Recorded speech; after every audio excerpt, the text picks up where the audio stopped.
La pregunta es ¿por qué las compañías en 2014 deciden empezar con este proceso de fuerte desinversión? Que fue lo que cambió en el año 2014. Y lo que cambió fundamentalmente no fue una gran conciencia ecológica, sino una gran conciencia de pérdida económica. Esto que veis aquí está sacado de un informe del Departamento de Energía de los Estados Unidos, de julio de 2014 precisamente. Y aquí lo que veis, para la línea de color verde, es los ingresos por operaciones de las 127 compañías de petróleo y de gas más grandes del mundo, en tanto que la línea azul son sus gastos. Y veis que de manera consistente hay un desfase de unos 110.000 millones de dólares anuales, desde mitad del 2011 hasta mitad del 2014, que es cuando sale este. Entonces, estas compañías lo que les están pasando es que estaban perdiendo muchísimo dinero. Están perdiendo muchísimo dinero. Pero bueno, estamos iniciando el fracking, pensamos que hay las perspectivas de futuro, estamos dispuestos a hacer un esfuerzo, vamos a invertir, aunque durante un tiempo perdamos dinero, vale, vamos a tirar con esto. Pero hay una cosa que es importante y es que justo es el periodo que va del 2011 al 2014. Es el periodo histórico en el cual el precio medio del barril, medio tomado la media durante un año, porque a lo largo del año el precio del barril oscila, el precio medio tomando medias anuales es el más alto de la serie histórica. Hay un pico de precios más elevado en 2008, pero que dura muy poco tiempo, y el promedio anual es más bajo que en el periodo del 2011 al 2014. El promedio se mantiene de manera consistente en los $110 por barril. Y de hecho solo supera la barrera de los 120 en dos momentos muy concretos, que llevan muy poco tiempo. Y esto tampoco es una casualidad, porque en aquel momento ya había diversos informes que decían que el máximo precio que puede aguantar la economía mundial era de los $120 del año 2011, en aquel momento. ¿Vale? Entonces, básicamente, las compañías intentaban mantener el precio bastante elevado, en torno a los $110 de media, pero sin superar los 120. Y aún así, estaban perdiendo dinero a un ritmo de 110.000 millones de dólares al año. Con lo cual, comprenden que aquí no hay más negocio que hacer. Es tan sencillo como eso. No lo van a reconocer, no van a decir que la mayoría de sus activos son económicamente impracticables, porque eso supondría que se hundirían en sus cotizaciones en bolsa. Pero estas compañías lo que han empezado a hacer es invertir cada vez menos y deshacerse de activos, sobre todo aquellos activos que sabían que no iban a rentabilizar. Entonces, bueno, eso no quiere decir que no busquen yacimientos, eso no quiere decir que no pongan en explotación nuevos yacimientos, pero cada vez ponen menos. Pensad que hoy en día se descubre el equivalente a unos 5.000 millones de barriles, cuando en el mundo se consume cada año unos 36.000, es decir, 7 veces más. Esto garantiza un descenso de la producción, un descenso que ya estamos empezando a ver, que todavía estaremos un poco en un plató durante un año más, pero cada vez se va a agudizar más a medida que pasen los años. Esto la Agencia Internacional de la Energía, en sus informes anuales, no le queda más remedio de irlo recogiendo con a regañadientes. Porque tenéis que pensar que el problema del pico del petróleo, de la limitación de la cantidad de petróleo que uno puede producir, es una cosa que contradice toda la teoría económica. La teoría económica te dice que siempre que algo se pone demasiado caro, el mercado te encuentra un reemplazo a un precio adecuado. ¿Vale? Es el principio de infinita sustituir las dos ratios de producción. Pero claro, aquí lo que estamos viendo es que no. Aquí no se puede producir más. Y atención, sobre todo para los geólogos de la sala, ya sé que lo sabéis.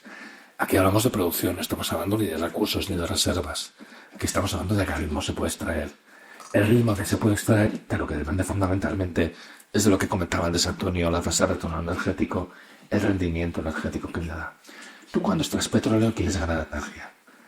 Tú podrías sacarlo más rápido, pero perderías energía. Entonces al final tú tienes que ajustarte a un ritmo de producción que sea adecuado para que realmente ganes energía y ganes la suficiente energía como para que ganes dinero, porque primero va la rentabilidad energética y luego va la económica. Si algo no es rentable energéticamente, no es rentable económicamente, pero puede ser rentable energético y aún no ser rentable económicamente porque tienes otros gastos. En fin, en cualquier caso, como digo, la Agencia Internacional de Energía lo ha tenido que ir integrando como ha podido en sus informes anuales, y la primera vez que reconoce que hay algún problema es en el informe del año 2010.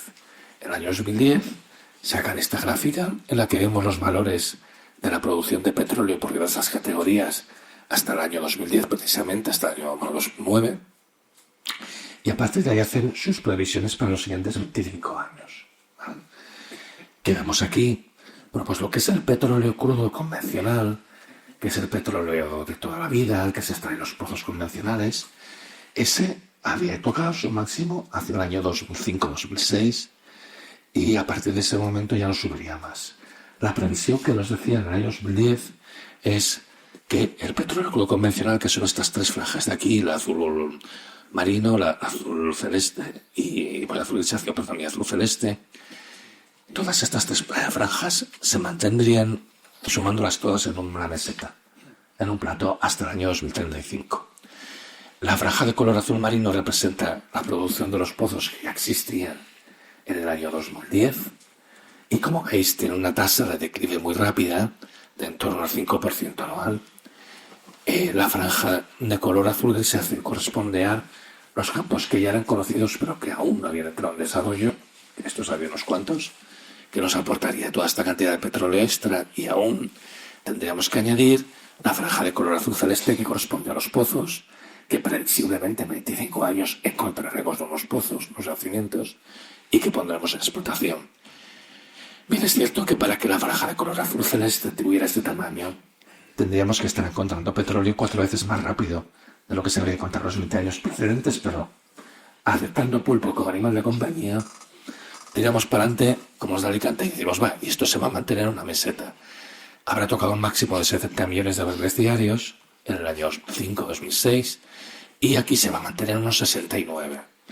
Claro, esto no es un mensaje muy positivo porque la economía necesita crecer siempre y la producción de energía necesita crecer siempre. Entonces, pero no os preocupéis porque hay otras formas de petróleo no convencional que aún van a crecer. La más importante es esta morada de aquí, que es lo que llaman los líquidos de gas natural. Los líquidos de gas natural, en su mayoría, en el 90%, es una mezcla de propano y butano. Calificar eso de líquidos es un poco discutible. Y esto sobre todo lo que sirve es en las líneas de propileno y butileno de las refinerías para hacer plásticos, básicamente. Pero bueno, yo lo meto aquí y si cuela, cuela. Porque además el contenido energético de esto y de lo otro no va a tener, pero es que en realidad tendríamos que llamarla la Agencia Internacional del Volumen. Porque lo que cuenta son volúmenes, más les da igual lo que queda dentro, ¿no? Bueno, en fin, esto sí queda bien. Y a esto le añadimos el petróleo no convencional, que en aquella época eran los biocombustibles y los petróleos extrapesados de Venezuela y Canadá. Una cosa que ya nos muestra esta gráfica y vamos a seguir viendo las siguientes, es que la Agencia Internacional de la Energía es un órgano más político que técnico y siempre intenta mantener un mensaje tranquilizador en los sectores económicos, a pesar de que la realidad le está mostrando una cosa muy diferente de lo que se pretende, ¿no? Y eso no se sigue viendo en los años siguientes. Aquí hacemos un fast forward al año 2018. Ya ha empezado el proceso de desinversión. Y aquí la agencia, en su previsión, hace una cosa muy curiosa. Hace dos cosas muy curiosas. Una es que no muestra 25 años de previsión. Solo muestran 7 años. Esto es el año 2018. La segunda cosa es que aquí tienen sus escenarios de demanda de petróleo, que lo toman de los escenarios económicos de la OCDE, porque la Agencia Internacional de la Energía pertenece a la OCDE. Aquí tenemos el de nuevas políticas, que es el escenario de referencia. Tenemos el escenario de desarrollo sostenible, que es si nos tomáramos en serio eso del cambio climático. Y hacen una cosa insospechada, que es poner dos escenarios de oferta, que eso no tendrían que hacerlo, porque la teoría económica clásica, oferta y demanda siempre están equilibradas. Y algunos dicen, bueno, la parte de color granate, la franja de color granate corresponde a cuál será la producción de petróleo si no invertimos ni $1 más, ni €1 más en mantenerla. Simplemente extraemos y nos olvidamos de todo. Que haya un ritmo de un 8% anual. ¿Qué pasa si sí que invertimos, pero solo en mantenimiento de nuevos pozos? Perdón, mantenimiento de los pozos existentes y no hacemos nuevos pozos. Cae más lentamente, a una velocidad de un 6% anual, pero bueno, no se compensa en parte la caída de no invertir. Entre lo que se esperaba consumir el año 2025, que por cierto es este, y lo que caería, habría un desfase de 34 millones de barriles diarios. Es decir, un desfase del 34% porque se esperaba una demanda de 100 millones de litros diarios. Mensaje para navegantes: va a haber diversos picos de precio. De hecho, tuvimos uno en el 22 y va a haber un problema para cubrir el suministro de petróleo. Obviamente estamos en 2025, no ha caído un 34%. Luego veremos cuánto ha caído, porque sí que ha caído algo. Y veremos un poco hacia dónde estamos yendo realmente. Año 2020. Esta gráfica, se parece mucho a la anterior, pero hay dos diferencias muy notables. La primera es que aquí sí que nos dan una previsión a 20 años vista hasta el año 2040. La otra diferencia es que hemos ido al estuche del crío, hemos cogido el rotulador azul y el verde, y lo que antes pintábamos como rayas ahora pintamos relleno. ¿Tenemos alguna idea de dónde va a ser ese petróleo? No. Sabemos que ahí están los escenarios de demanda, aquí están los escenarios de oferta. Entre medias hay un salto que estaría entre el 20 y el 50% para el año 2025. Es un poco mejor la previsión del año 2018. Pero vamos, que no tenemos ni idea de dónde va a ser este petróleo. Y ahí te lo dejo. Y es la figura 7.3 de la Agencia Internacional de la Energía. ¿Es poco serio? Sí, pero es lo que hay. Bueno, vamos al año 2021 y aquí hacen una cosa interesante, que es coger el rotulador naranja, es donde da el estuche del crío, lo que antes pintamos de verde lo pintamos de naranja, y ahora inventamos un nuevo escenario que pintamos de verde, que le llamamos cero neto en el año 2050, y como por casualidad, como dice la propia figura, se solapa perfectamente, o casualidad, con el escenario de si se produce lo justo para cubrir el mantenimiento de los pozos. Este escenario del cero neto en el año 2050 contempla es que va a haber una sustitución rápida por renovables, que implica un incremento del consumo de materias críticas completamente absurdo, que luego Antonio comentará, pero por ejemplo en particular dicen que la extracción de litio se va a multiplicar por 120, ¿por qué no? O la extracción de grafito por 40, la de níquel y cuarto por 25, porque yo lo he puesto en mi estética, he dado eso. Ya está. ¿Tiene algún sentido? No. Pero bueno, los políticos se quedan tranquilos. Cosa interesante, por cierto, ya se empieza a ver que ya ha habido una caída en la producción de petróleo desde el año 2018. Y una cosa interesante es que nos da la gráfica también para el gas natural. Y aquí, qué interesante, ya se ve que el pico del gas natural, suponiendo que este escenario de cero neto va a ser el escenario de referencia, se ve que el pico del gas se va a producir antes del año 2030, lo que, o casualidad, coincide con lo que daban los modelos geológicos de agotamiento del gas. Bueno. Y la gráfica del 22 es muy parecida al 23 y de manera ofuscada, porque ahora cada vez ofuscan más los datos, ahora del informe del año 24, del año pasado, pues básicamente nos muestra diversos escenarios. Estoy cogiendo el cero neto, que es el más radical. En los otros escenarios, la extracción de petróleo, gas natural y carbón no cae tan deprisa, aunque ninguno de ellos sube. Y lo que es interesante es que estas curvas se parecen mucho a las curvas geológicas de agotamiento que se habían previsto para el petróleo y para el gas natural. Para el carbón no. Para el carbón están dando una caída demasiado rápida, que yo creo que se dan por razones políticas. Pues no tiene sentido, por desgracia, porque el carbón produce más CO2. Pero bueno. Y no olvidemos que desde el punto de vista de la Agencia Internacional de la Energía nunca hay un problema de oferta. Todo el pico es de demanda, es decir, estamos consumiendo menos petróleo porque somos muy bajos y hemos decidido que vamos a consumir menos petróleo porque estamos muy concienciados por la salud del planeta. Es muy absurdo, pero esto es lo que se dice. En todo caso, yo creo que este escenario cero neto es el que se va a parecer más a lo que realmente va a pasar con la extracción de petróleo y de gas y en menor medida con la de carbón. ¿Dónde estamos ahora mismo? Esta es la gráfica más actualizada que tenemos con datos del Departamento de Energía de los Estados Unidos. Y aquí lo que estamos viendo es la parte de petróleo que se llama crudo y condensado, es decir, aquello que se puede convertir en un combustible líquido y que lo puedes poner en un tractor, en tu coche, en la motocicleta, en el camión, en un avión o en un barco.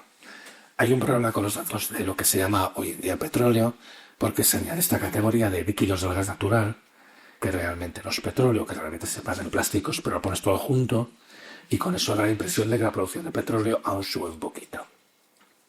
Si te centras en esto, que es de los combustibles líquidos, de verdad, pues entonces lo que ves es que el máximo fue el año 18, sumando lo convencional y lo no convencional, Y bueno, pues desde entonces no hemos conseguido pasar el máximo del 2018. Aquí tenemos la caída de la COVID, luego empieza una remontada y bueno, aquí empieza la guerra de Ucrania y seguimos moviéndonos arriba y abajo, y ahora la tendencia pues es ligeramente creciente. Esto no está yendo para arriba. La línea roja es la previsión que hace el Departamento de Energía de los Estados Unidos de hacia dónde irán los próximos meses. Es gracioso porque van pasando los meses y siempre va para arriba, siempre remonta. Pero pasan los meses y no se observa eso, pero bueno, es lo que tenemos. Ahora mismo, el nivel de caída en septiembre del año pasado respecto al máximo del 18 es del 4,4%.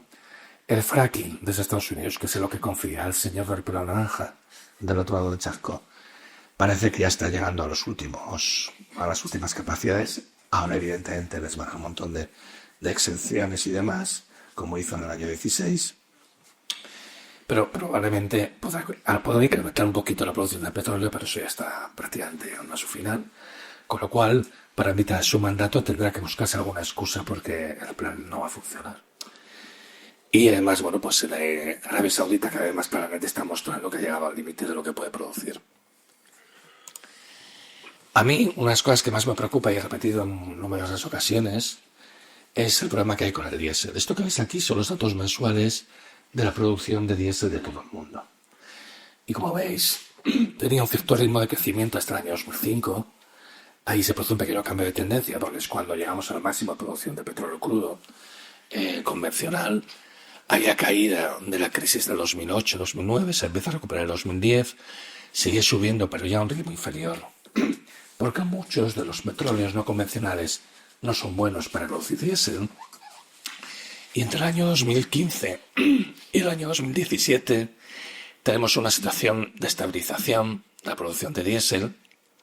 Se mueve una franja entre los 26 y los 27 millones de barriles diarios, pero ya a partir del 18 empieza a caer, 19 en el 20 se desploma por la COVID, tarda en recuperarse hasta el 21, 22 y en el 23 hay un intento desesperado de conseguir los niveles anteriores para luego volver a caer, y ahora mismo estamos como un 15% por debajo de los niveles de producción que teníamos el verano 2015-2017.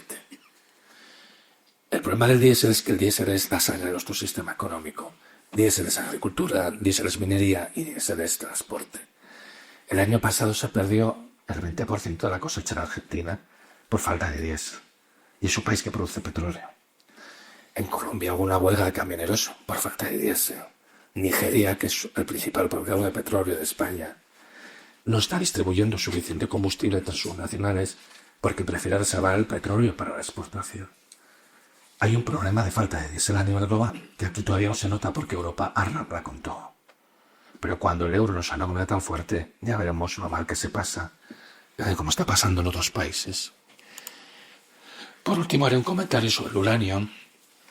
En el caso del uranio es muy interesante, pues porque muchos informes de la Agencia Internacional de la Energía no hablan de uranio, hablan de energía nuclear, pero no hablan de uranio. Debe ser que las centrales nucleares funcionan con pipi de unicornio, porque yo no lo entiendo. No se menciona la palabra uranio en ningún momento. Y es bastante absurdo porque nuestras centrales nucleares funcionan con uranio. De las pocas veces que ha sacado alguna gráfica, por ejemplo, fue en el año 2014, y esta gráfica era muy significativa. Aquí lo que vemos es la parte de color azul oscuro, es la producción de las minas existentes. Como veis, estaría cayendo desde el año 2013. Aquí esta parte de aquí es lo que llaman recursos secundarios, que es el uranio que se extrajo en exceso en las décadas anteriores, que mayoritariamente estaba almacenado en forma de bombas atómicas. Cuando se desmantelan las bombas atómicas se aprovecha el material radiactivo para hacer combustible nuclear. En la actualidad el 23% de lo que se quema en las centrales nucleares proviene de estos recursos secundarios. Y aquí tenemos una franja que llaman producción de minas identificadas.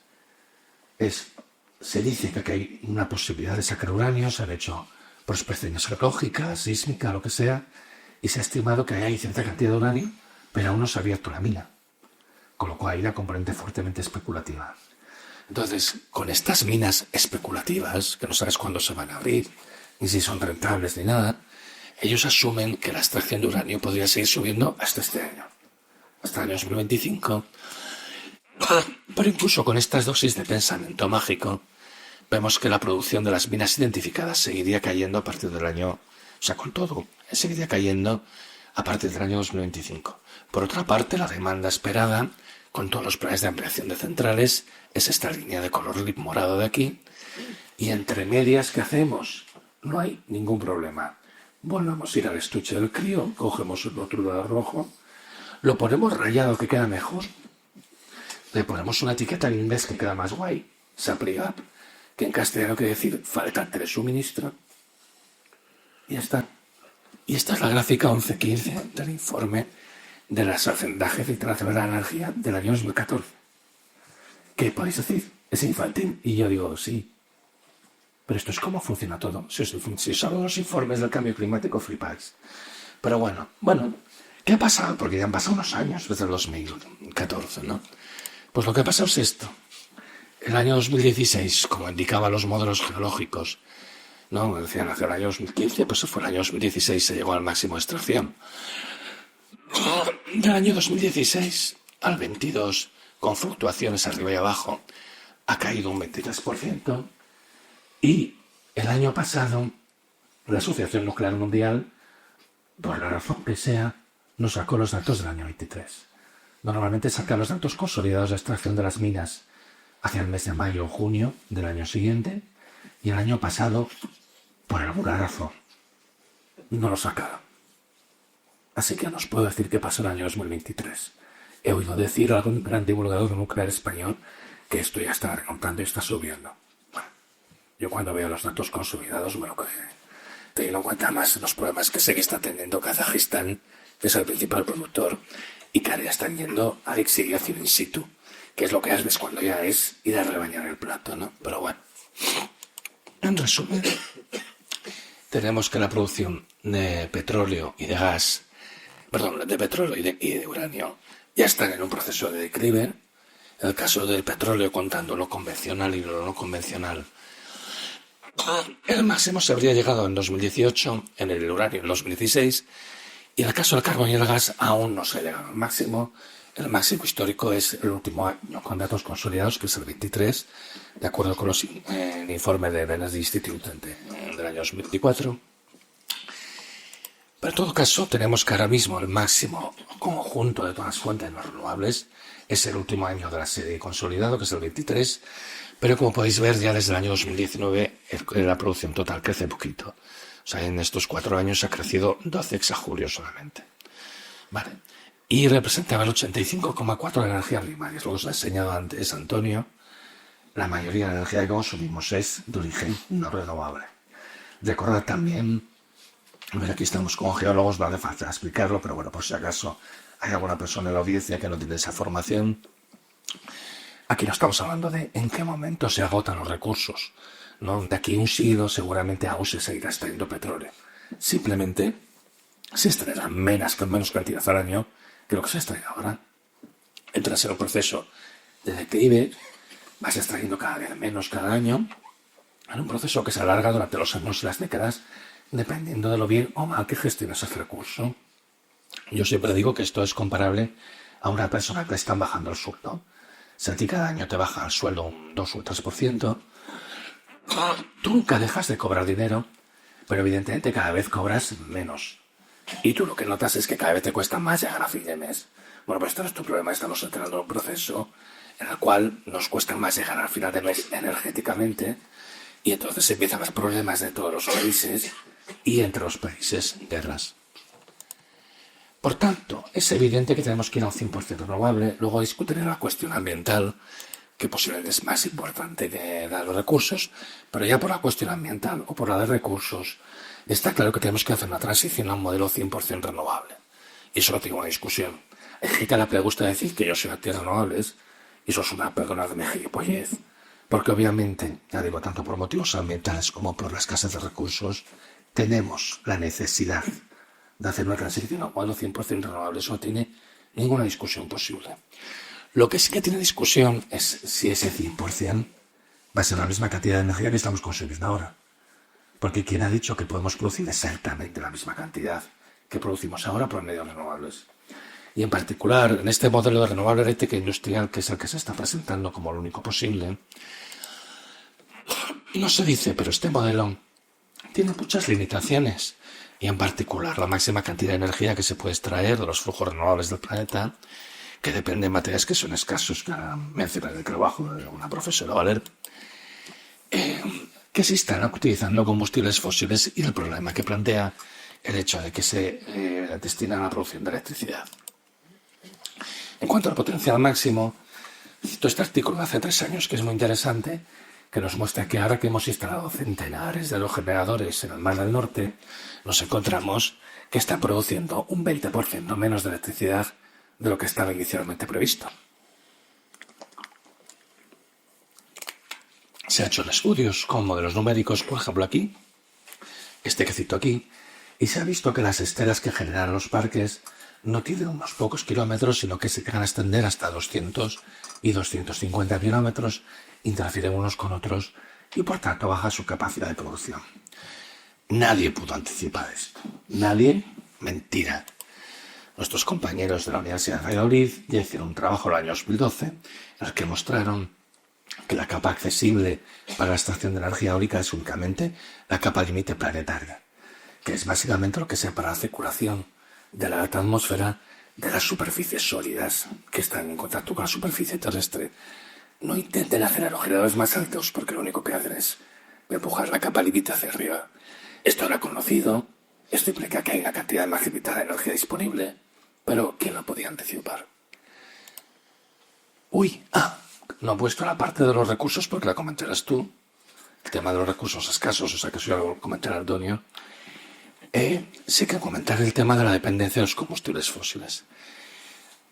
Hay una cuestión que es bastante clave y es que a día de hoy nadie ha cerrado el ciclo de vida de una instalación renovable utilizando solamente energía renovable. En todas las fases, desde la extracción de los materiales, su refinado y elaboración, la mecanización, la instalación, el mantenimiento y eventualmente el desmantelamiento y todas las fases de transporte, se utilizan grandes cantidades de combustibles fósiles, por ejemplo el diésel en la maquinaria, el gas en el cemento, el carbón en el acero, etcétera, etcétera. Hay autores que dicen que sin ese influjo de energía fósil, estos sistemas no serían fuentes de energía sino sumideros de energía, porque no sería tan eficiente. No sabemos si es verdad, pero lo que es cierto es que cada vez que los combustibles fósiles se encarecen, las compañías que fabrican sistemas renovables tienen problemas económicos. Y el caso más sangrante de todos, porque nos afecta directamente porque está aquí en España, es el caso de Gamesa. Gamesa, que forma parte de Siemens Energy, pierde dinero. Todas las compañías que fabrican aerogeneradores occidentales pierden mucho dinero, pero Gamesa está perdiendo dinero a manos llenas hasta el punto de que ha tenido que parar la producción de aerogeneradores onshore, porque ellos a todos los problemas que tienen las demás se les ha caído que se les rompen los aerogeneradores. Se les rompen. Los aerogeneradores más grandes, las series 4X y 5X, tienen problemas estructurales y se están rompiendo al cabo de 3, 4, 5 años. Y esto, bueno, pues han tenido que parar la producción, llevan más de un año con la producción parada. Esto que está creando problemas en toda la industria auxiliar. No solo Gamesa tiene problemas, Nordex, que es propiedad de Acciona, tiene sus problemillas también, y Vestas. Y bueno, claro, pues esto en más situaciones como esta, que hay un bufete inglés que ya hace un año está preparando una demanda contra Gamesa por estos defectos. Pero como digo, no solo le pasa a Gamesa, General Electric, por ejemplo, esta ha sido demandada por los fallos en sus turbinas, también se rompían en Oklahoma, ¿no? Que les piden $1.000 millones. Yo esto que lo he comentado muchas veces, incluso lo he llegado a comentar en el Parlamento de Cataluña, en todos sitios. Cuando lo hablo, o por ejemplo en el País Vasco, con un contexto, todo el mundo, los políticos, miran para otro lado. Todo el mundo sirve y mira para otro lado. Porque aquí lo que nadie quiere es poner en peligro la llegada a los fondos de Next Generation, que se están utilizando todas las cosas para construir estos parques. Esto es bastante absurdo, porque estas instalaciones no tiene sentido hacerlas si son defectuosas. Y habría que pararse a pensar, bueno, ¿por qué está pasando esto? ¿Por qué a los chinos no les pasa? Porque el problema aquí ha sido que se intentaba hacer aerogeneradores a un precio que no era posible. Y los chinos, como financian el Estado, pues les da igual. Pero claro, nosotros tenemos que plantear a lo mejor si tendríamos que proteger esta industria, pero bueno, nadie quiere hablar de esto. En fin.